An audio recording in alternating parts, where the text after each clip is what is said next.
into the Mariners season, what's most surprised you? Offense. The offense to me has been incredibly surprising. Now I know it's only been 10 games, but just looking at the Astro series, they put up 18 runs and they were shut out in one of the games. So they put up 18 runs in 2 games. I don't think that's going to be who they are through the whole season, but the offense to me was a bigger question mark than the pitching coming into the season. Again, 10 games, so you qualified a bit, but for me, that has stood out in a big way. What's your biggest concern about the team right now? That's a good question. I don't have any major concerns. Maybe just depth. Maybe just how they're going to figure out, maybe there's too much depth. When everybody's healthy, what are they going to do when Kyle Lewis comes back? Hopefully he comes back. How are they going to work that rotation of keeping Kelnick in there and getting him regular rotation and keeping Julio in there and keeping Mitch Haniger in there and they're having everybody find a rhythm but still get everybody their at-bats and some playing time. So I'll be curious to see when, it's a nice problem to have, but when Kyle Lewis is healthy, how is that going to work? And then also the catcher position, I'm not quite sure what's happening. I've talked about this with others that I'd like to just see if Cal Raleigh's the guy. Is he? I'm not saying he is or isn't. I just want to see. He's older than the other young guys, if you will. He's 25 years old.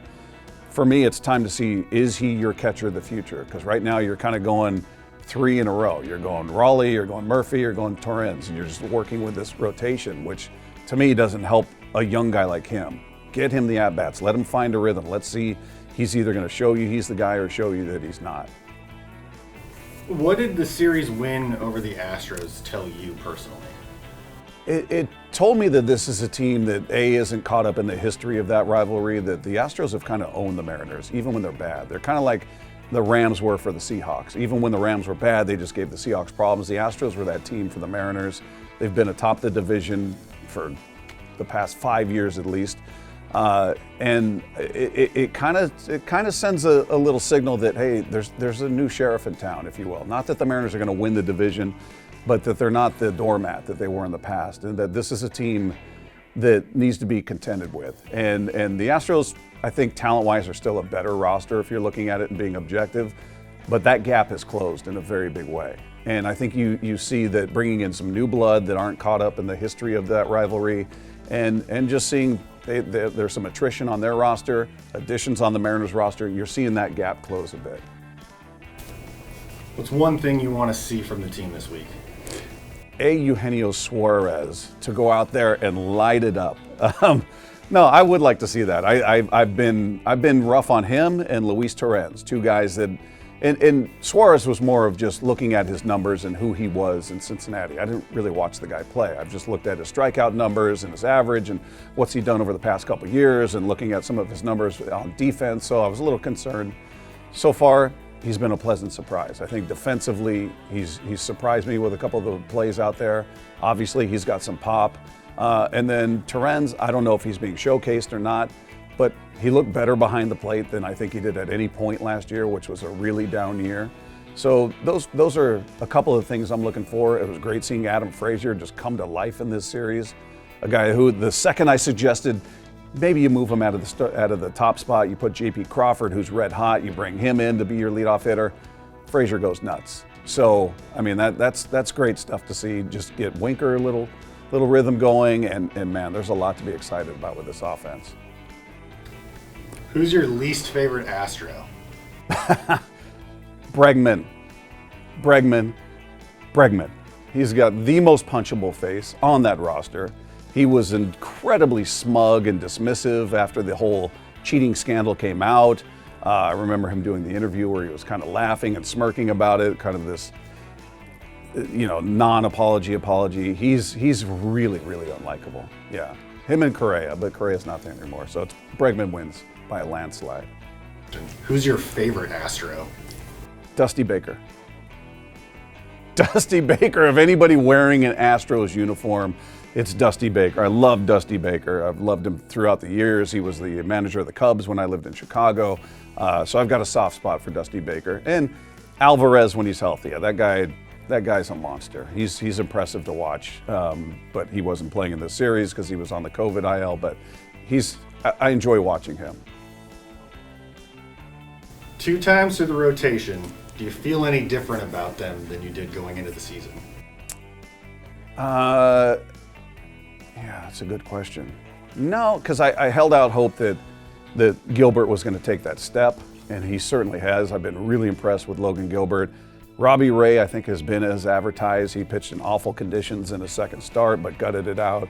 Marco was phenomenal the other day after a terrible first start. And Brash has given you a little bit of what a rookie is, very extreme up and downs. You saw the first game he walked one guy, the last game he walked six. I mean, I think that's what you're going to get out of a rookie, but he's got great stuff. The one guy I kind of worried about in the offseason, which he's sort of confirmed my concerns, is Chris Flexen. Just, is he going to be able to repeat what he did last year?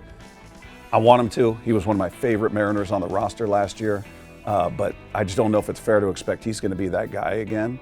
And through the first two starts, he hasn't been. Hopefully he turns it around and finds a rhythm, but first two starts been a little shaky.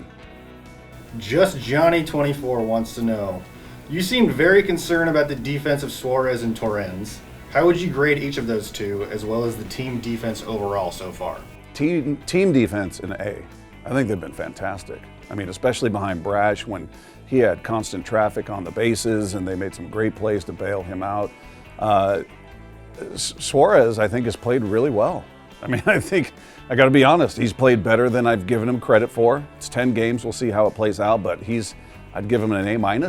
He hasn't made every single play, but he's played really well. And Torrens has only had a couple turns behind the plate, but threw out a runner the other day, strike him out, throw him out. So I'd put him in the same boat. You know, they've both been a pleasant surprise through 10 games, 152 to go. Let's see what they look like. But so far, very, very good grades for both. In light of Winkers and other Mariners calling the environment an electric factory, I want to know your thoughts on making Metallica's cover of It's Electric this year's rallying cry, and if they think campaigns like that can affect a team.